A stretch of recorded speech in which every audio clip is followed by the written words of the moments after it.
Alright there guys, and welcome back to another video. Today it is time for us to cover our final movie of 2023 with Let's Talk About Chicken Run Dawn of the Nugget. That's right, after 23 years, Aardman Animations decided to make another Chicken Run movie. The first one was phenomenal and I even watched it last week, just a couple of days before this one came out, just to refresh myself, even though I knew a lot of the scenes and remembered a lot of the lines anyway, despite I'd not watched it in a number of years. This one was going to be an interesting one. Was it going to recapture the charm that the original did? Or was it going to be fall flat on its face like a chicken that can't lay any eggs? Well, let's get into it. So, the movie begins with a very quick and short recap of the original movie, of the first movie, by Rocky. Showing us some scenes from the first movie that basically quick little summary of how the chickens escaped Tweedy's farm in the first movie. And Rocky is telling this to an egg, which is, of course, Ginger and Rocky's at the minute unborn child. But just as he finishes the story, two chicken legs kick their way out of the egg, and then the chicken inside of the egg starts running. So Ginger and Rocky are chasing it all around the paradise they created for themselves between the end of the first movie and this movie. They'd managed to get the egg back without it breaking, but then it hatches. And out comes Ginger and Rocky's newborn daughter, Molly, who is a pivotal character in this movie. And then we have a little montage of Molly growing up from when she first hatched up to when she's a kid but can speak, move, she can act like a regular, well, I was going to say person, but chicken in this case. And Molly has always wondered what's beyond the horizon, because where the paradise of where everybody escaped the farm to at the end of the first movie, Molly wants to know what's beyond the island that they live on. So she asks Ginger what's over there, and she points to the horizon, and Ginger has a bit of a Vietnam flashback to some scenes from the first movie with how horrible the living conditions on Tweedy's farm really were for the chickens. So Ginger constantly keeps telling Molly that she cannot leave the island, but she obviously can't tell her why because of all the trauma that the chickens went through on Tweedy's farm. That doesn't stop Molly wanting to explore anyway, so she sneaks her way out. That may or may not have something to do with the fact that Rocky told Molly the story of when he was the lone free ranger. You know, the circus poster he was on that the chickens found when Rocky first arrived at Tweedy's farm. And she goes exploring. She ends up in the middle of a road, and she would have been run over by a car if it wasn't for another chicken grabbing her and jumping on her to push her to the side. This is the other brand new notable character in the movie, Frizzle. And the most distinctive thing about her is the fact that she's a Scouser. Yes, they really went there and gave us a Scouse chicken. For any American viewers watching, because I know there are some, my analytics tell me that there are, a Scouser is basically somebody from the city of Liverpool. That's all that means. And you just can't get over the fact that they decided to give us a Scouse chicken in this movie.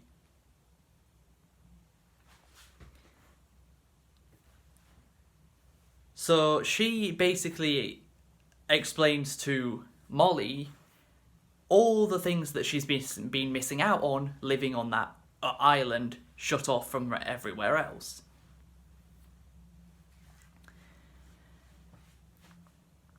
So the two of them the two of them have seen a truck that basically has a chicken sitting in a bucket, and it's something to do with some chicken farm funland. That's what it says on the side of the truck. And stupidly, Frizzle and Molly decide to just walk up to the truck. The guy the driver comes out of a store, and the two of them literally just walk up to him. So they both get taken into the truck. Meanwhile, Ginger, Rocky, and all the other chickens we know and love from the first movie are hot on the tail. Or I guess hot on the feathers. I'm trying to come up with as many chicken puns as I can for this video. So the truck arrives at the farm. Well, farm is in air quotes, because my god, is this place just not a farm? It's a factory, more like. So Molly and Frizzle go into the farm funland, which is basically... It's like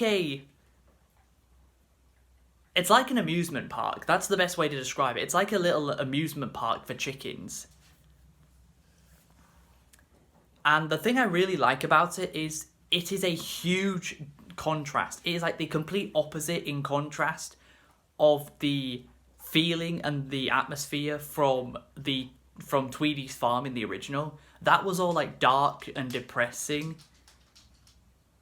Which, of course, the biggest inspiration that movie also had was from 1963's The Great Escape.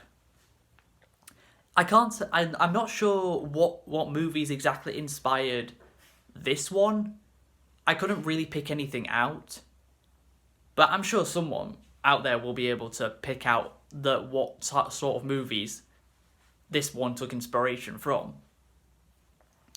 Hell, when they're on their way chasing Molly and Frizzle in the truck down, they even give us the movie even gives us the Wilhelm scream, you know, that was in Star Wars, and has been in many other things since.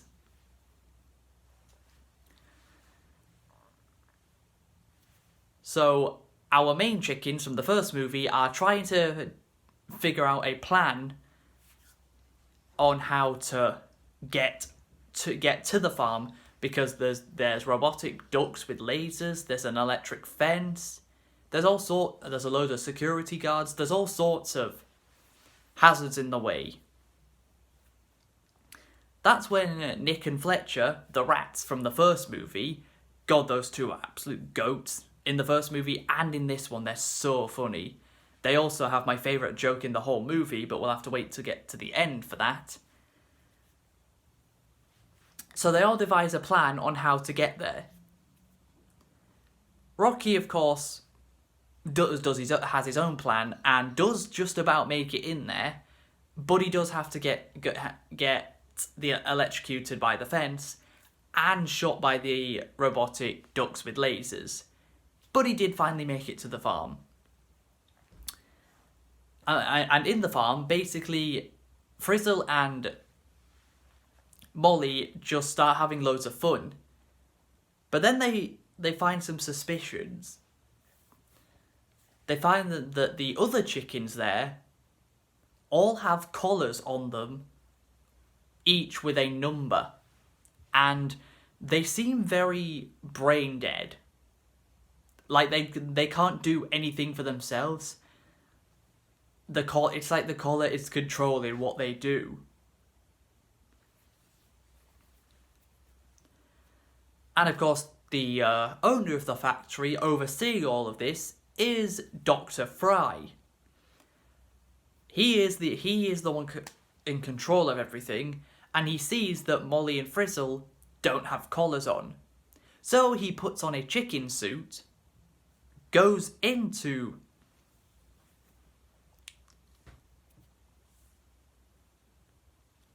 the farm area and puts a collar on Frizzle. Molly manages to escape, but sadly Frizzle doesn't.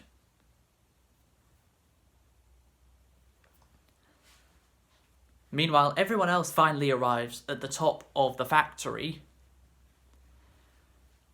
and Fowler is to be the getaway driver. And while he's waiting for everyone to get in there, get Molly, and get out, he starts telling a snail one of his back in my day stories. Now this snail, I feel like this snail is a reference to Flushed Away, another movie that was made by Aardman, because this snail looks exactly like all of the slugs from that movie, just it's a snail instead of a slug. But apart from that, it looks exactly the same. And the snail doesn't want to listen to Fowler's story, so it's trying to get the hell out of there. But it's a snail, so it's not going to be going very fast, is it? So everyone makes it inside through some clever plans, like taking down some of the security guards with a camera, and then using the picture of the camera of the guy's eye, because all of the security guards' eyes are detected by a sensor in order to enter the factory. So the chickens take the guy down, tie him up, and then take a picture of his eye, and then put the eye in front of the sensor, and of course it works.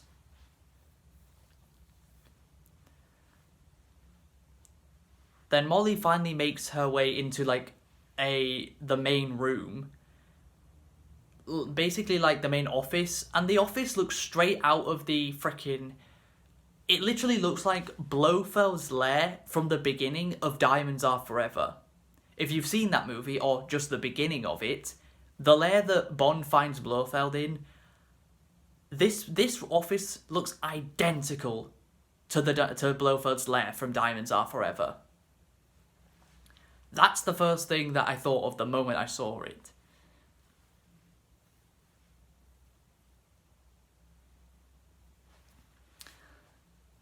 And a guy by the name of Reginald Smith, who owns the Sir Eats-A-Lot fast food restaurant chain, he's come to... His restaurant isn't in the best of ways at the moment. It's down on customers, so it's come to this factory, Dr. Fry's Farmland, or Farm Funland, one of the two, because he has a genius idea that can help the Sir Eats-A-Lot food chain restaurants. And a running gag throughout the whole thing is Dr. Fry keeps calling him Sir Eats-A-Lot. He literally calls him the name of the restaurant chain instead of his actual name, which was quite funny. So he shows him a video of this extremely wealthy and posh daughter, son and mother. Oh, it's like if you heard this kid in real life, you'd be like, oh my god, just want to do that to him. But the video is basically showing that his mom cooks him some chicken breast, and he doesn't like it and says, "I hate you, Mummy." And it's like, how did they come up with this? Then it shows the ad of the Farm Funland factories using science to make because basically saying that when chickens are killed and put into production, they have of course the reaction of flight and fear and to try and get away from being slaughtered. So with the Farm Funland factory, what it does is it puts the colours on the chickens to make them super relaxed, kind of like they're high. That's kind of a good way of explaining it. These colours make the chickens essentially act like they're high and that everything is perfect. So the chickens will taste the best they possibly could because they haven't tried to escape. Meaning their intestines are not, and inner muscles are not going to tangle up and damage the quality of the taste. So one of the chickens gets killed, and it's so like morbid in a way, because the way it happens is basically the sun is at the top of the Funland, and an escalator comes up, and basically the chicken through the collar is programmed to walk up to get on the escalator into and go through the sun, kind of like the stairway to heaven in a way. That's kind of how it's framed. It's framed like that in a way, and it's kind of morbid when you think about it. They go through the sun and then get slaughtered after falling into a blender from a conveyor belt. So, and then that chicken gets turned into chicken nuggets, and Sir Reginald eats one of them and goes, essentially says the same thing as the boy did in the video. Then we get the reveal of who's the mastermind really behind all of this. Militia Tweedy. Yep, Mrs. Tweedy is back. It's a shame that the trailer literally spoiled this for us, but oh well. Yes, Mrs. Tweedy is back. And she just so happens to be the wife of Dr. Fry. Meaning, since the end of the first movie, she left Mr. Tweedy and has married this guy. There's two questions, though, I would like to ask that have not been answered. Maybe you guys can come up with some of your own theories in the comments. How did Mrs. Tweedy survive getting a freaking gate slammed on top of her at the end of the first movie? And second of all, where the hell's Mr. Tweedy? At least if you're not going to have him in the movie, at least tell us where he is, what's happened to him. Because apart from the flashback scene, apart from like the narration scenes at the very beginning, we don't see him in the movie at all.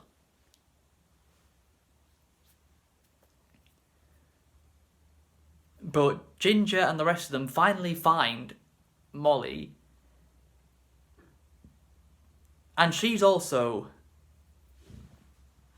well, she manages to escape having a collar put on her. But Ginger isn't so lucky, and she gets a collar put on her instead. But just before that, Molly wants to go back and help Frizzle, while Ginger just wants to get the hell out of there. Molly pushes Ginger away to go back for Frizzle, and in these two machines, there's a little gap in between them that you can just see straight through. Ginger appears there, and Mrs. Tweedy sees her and goes, "You!" And then she has her own Vietnam flashback scene of when Ginger defeated her at the end of the first movie.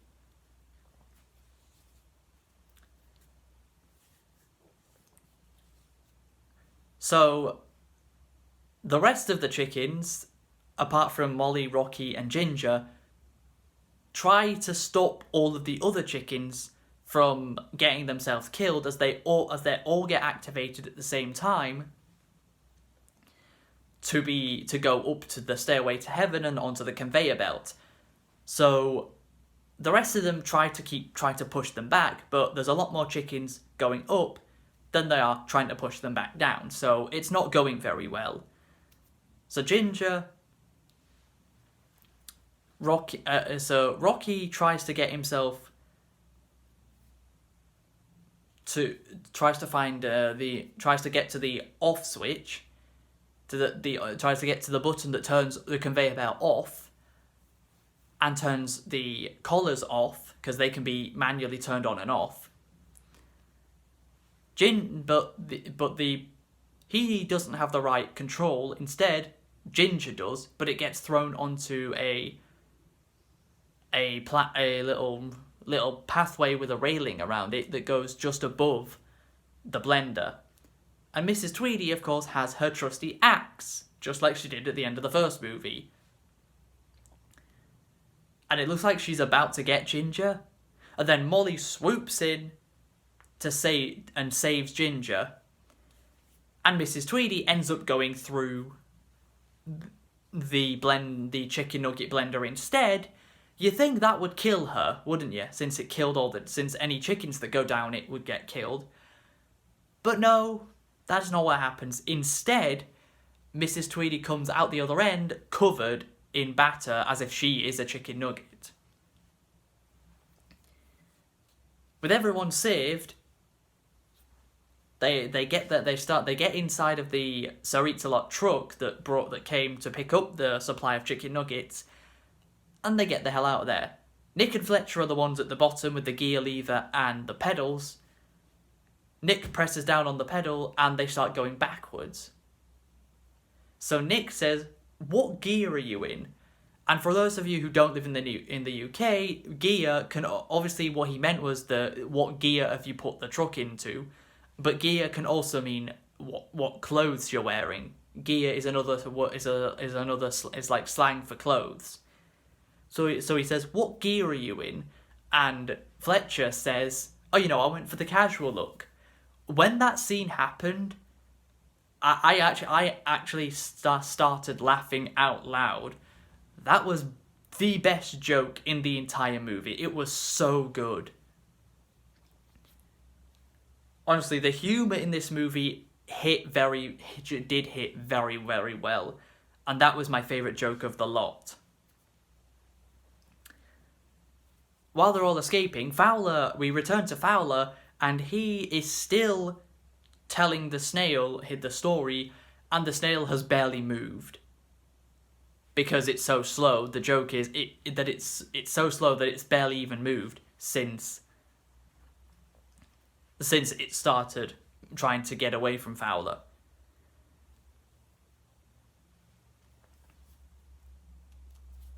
So they get the truck on its way, and unfortunately for them, Mrs. Tweedy jumps onto the top of it and starts slicing at the top of it with her axe. Luckily, the chickens manage to throw her off and drive away and finally return to their paradise. And Frizzle even joins them. And everything comes back to normal. And just like at the end of the first movie, Babs, who, oh my god, we stan Babs. She is the best chicken in the whole franchise. She is so funny. Because she says the most outright stupid things. But that's what we love about her. At the end of the first movie, she said, I like this holiday. It'll be sad to go back. They're not going back. It's the whole time she thinks they're going on holiday. She doesn't get that they're actually escaping and staying out of that farm for good.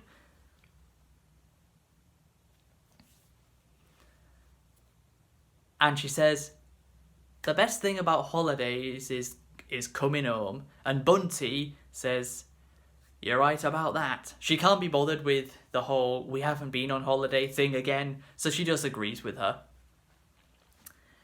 And our chickens basically become like a chicken rescue force, where they hear about any chickens that are being treated how they used to be treated in the first movie, and they go out and try and rescue them. And that's how the movie ends. Overall, this was really good. I really enjoyed this movie. It wasn't quite as good as the original, but that was never going to happen. It was going to be extremely rare that this movie was going to be better than the original, because the original is just that good. But I did thoroughly enjoy the movie. The plot wasn't quite as good as the original. And the original took some clear and obvious inspirations from other movies. This one, I couldn't quite tell what movies that were supposed to inspire this one. But the humour was absolutely great in this movie. It made me laugh multiple times. And the two brand new characters, Molly and Frizzle, I liked both of them. I thought they both added to the story. And that is the very last video of 2023 that I will be recording, because the two videos going up this year, for the rest of this year after this one, have already been recorded and scheduled. So that's the end of this video. I hope you guys have enjoyed. If you have, please be sure to leave a like, subscribe if you're new, and until the next video, I will see you later.